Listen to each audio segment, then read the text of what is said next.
All right, Rob, let's get to it. Now, we're going to bring in Rob G to kind of explain this. I guess Kevin Durant has been on one of his Twitter days where he's responding to a lot of fans and maybe even foes on Twitter.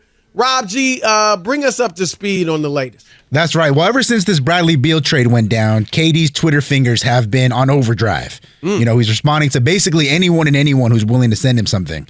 And today he said some things that got picked up on some of the news outlets regarding influential players of this generation. And in a series of tweets, you know, he's going back and forth with a lot of people.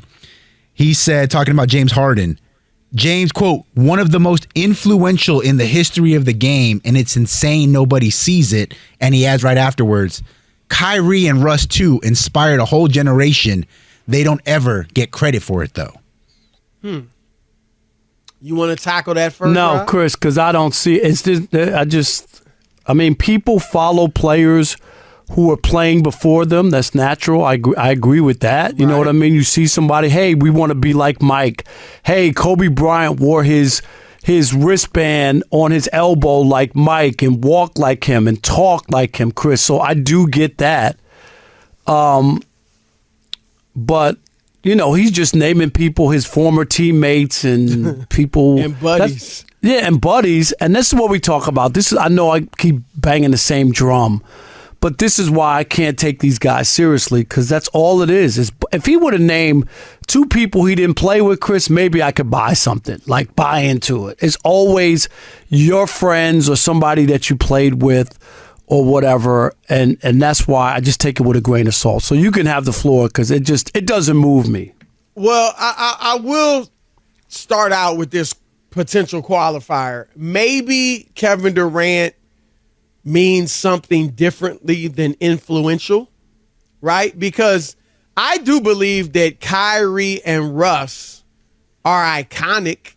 And by that, I mean, like, I think 20, 25, 30 years from now, people will remember them. Like we talk, and not that they're not as good as him, but like we talk about Oscar Robertson. We talked about him because he averaged a triple-double. And at that point, he was the only player ever to do it. Russ did it 4 out of 5 years. Or 4 times. 4 out of 5 years. He did it 4 times. The only player to do it more than once. Unless it becomes commonplace. And look, Jokic might do it. I don't know. Luka could do it, maybe. But unless it starts, you know, several players do it, Russell Westbrook is going to go down in history as, man, this dude averaged a triple-double 4 out of 5 years. And people won't remember a lot of the blunders and a lot of the flaws in his game. They'll just remember that, and that he was on great teams. He was a Hall of Famer. And, you know, I think that'll make him an icon. I think Kyrie is iconic because of his handle. And, Rob, you know this. So many players do have darn near reverence for Kyrie. Because he's so skilled and his handle is so terrific.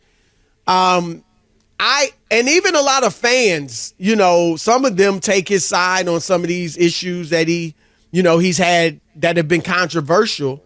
Remember, we had the guy call in last week when we said, who was it we were talking about that, Jokic. Yeah, Jokic, you know, not saying that the game isn't the most important thing in his life.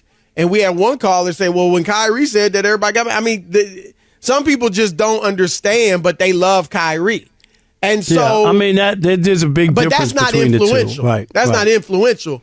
But I'm just saying, I do think both of those guys will be iconic. And I think Harden, all three are all-time greats. I think Harden, I've said it, Rob, he's one of the elite, the few players ever who I think is an elite scorer and has been able to be an elite playmaker when he wants to. You and I raved about him when he first got to the Nets, and Kyrie willingly gave up the ball. And so, and even with Philly this year, there's one problem with James Harden. One, that he fades in the biggest moments, not all the time, but too many times. He fades in the biggest games in the playoffs. But outside of that, I mean, his career has been terrific. But I just think influential, Rob's the wrong word. If I'm going to talk about influential players of this era, I'm talking about LeBron James. I'm talking about Steph Curry. I think Jokic will be in that class. But these three are great players, but influential is just the wrong word. Yeah, I mean, you might be right, and maybe that's not – he might have meant something else. So I don't – like I said, yeah, the influential just doesn't move me into thinking. And even as you talked about the Westbrook and the triple doubles, you know what's funny now, because I think when he first did it, Chris, it was really something. Absolutely. And then got him an MVP, Rob. Yeah, and rightfully so. Remember, they had a way better record when he had triple doubles than not. We both looked and said, no, this is not stat padding. This is like they win when he gets a triple double. And then all of a sudden, it just didn't have the same feel for me. Like agree.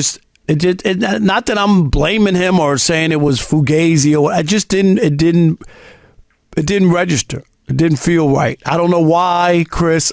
I didn't marvel at it after the first time. I think that there's a few reasons. I mean, one is, Rob, simply the fact that he kept doing it. I mean, I do think that was a part of it. And then what you began to notice in this era is that a lot of guys were getting close. I mean, heck, Jokic almost did it last year. He almost did it last year, indeed. Right?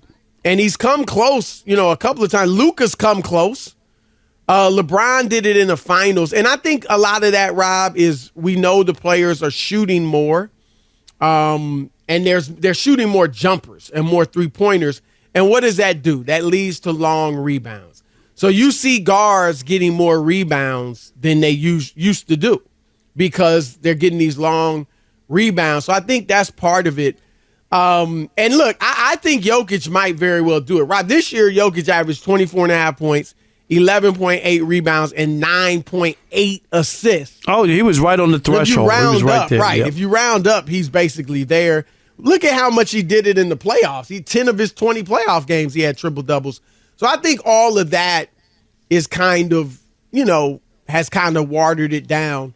But I still think unless it becomes, like if Jokic does it, okay, fine, he's going to be an all-time great. But if no one else really does it, Rob, in this era, then I do think that'll, as time goes on, the details get blurred. We're going to remember, and Rob, part of this, and players might need to think about this too. Excuse me. Some of the superstars that get criticized now, once they retire, and they won't get criticized very much anymore. You know what I mean? Like if James Harden, let's say he retired and decided to do TV, people would just kind of remember him as an all-time, I think. They will look at him as an all-time great. They might joke with him about never having a ring like they do with Charles, but I don't think people will look at him as, he melted down all the time, or he wasn't this or that. Or Westbrook, I think they'll remember him as an all-time great. They won't look at him like, oh, this guy, he was hard to win with, or look at what he did with the Lakers. So I think that, I'm not convinced of that stance that you have. I'm not, depending on what the circumstances is, what they're talking about. If he's on television or he's an analyst and he's criticizing somebody in the postseason, I don't think James Harden will be able to, where people will be like, well, James Harden, well, what did you do? Yeah, you had all these opportunities and you didn't come through. You think people I do. I'm not saying that it's going to mar him or people think he's a bum. But if he's in the limelight or he's doing, because I always felt that way about Paul Pierce, even though he won a championship and he was the Finals MVP, yeah. Yeah, and that there was still a little malaise to him, I thought, even on broadcast. See, I didn't feel it. I didn't feel like people just thought, oh, whatever he says is gospel. And maybe it was because of his LeBron takes, you know what I mean, and some other stuff. I think there are a few things he went overboard on that you knew were personal, Right, and then maybe that did it for me. You know what I mean, where I didn't look at him kind of the same way. But like, think about when you see Kendrick Perkins or J.J. Redick on TV. we don't. I mean, Perkins was an average player. You Yeah, know, but and we but don't you look have at no it like, how is he expectations for him. talking about Durant? You know what I mean? Like, what's he doing talking about Kevin Durant? But he Or wasn't a JJ? star. What's He wasn't a doing talking star in about that Jordan? light. You know, Right, like neither I don't one think of them was a star. Yeah, I don't think that people look at them that way. Like Tim Legler's been on ESPN for 20 years doing what's called. Tim Legler was a good player, Chris. He had a Yeah, he wasn't even a well, regular starter. No, but he won the 3-point contest one year, Right. Tim Legler. I remember that. Like, I covered him. I covered the I NBA remember during that time. Right. But other than that, it wasn't like – so a But lot of that's times my you can – point. Like, do you listen to ever him. watch him and feel like – and I don't think I don't for sure. I'm guessing you don't. And I don't think the average viewer is looking at Legler or Redick or Kendrick and thinking, who are they to be talking about Kevin Durant or Russell Westbrook or you know what I mean? Yeah, but you see the grief that Charles Barkley gets. Well, and I'm just saying, yeah. and he gets grief over it. And Does he? that's all. I think yeah. players. I think when players just don't like his outspokenness, so I think they shoot back at him. But he was going to be an example I used, Rob. I was like Barkley threw a person through a window, spit on a fan, went to Houston with Olajuwon and Drexler, and then Olajuwon and Pippen didn't win. Scottie Pippen left and said, this is what Michael was talking about. I should have believed Mike when he said Barkley didn't work hard enough. He'll never win. Like, there were a lot in the moment. There was a whole lot of criticism about Barkley. He didn't defend. Like, he would really be, now he's obviously a great player, but he also would get a lot of criticism today. And again, because he's never won. So I think we generally don't think of that. I don't. When I'm hearing Barkley, I'm thinking, man, this dude's a great player. I'm not thinking, oh, he had his warts, even though he did. But you know, maybe it's different strokes for different folks. I mean, maybe some people do look at it that way. You may, I don't. But Yeah, all right, I think that it's out there, definitely.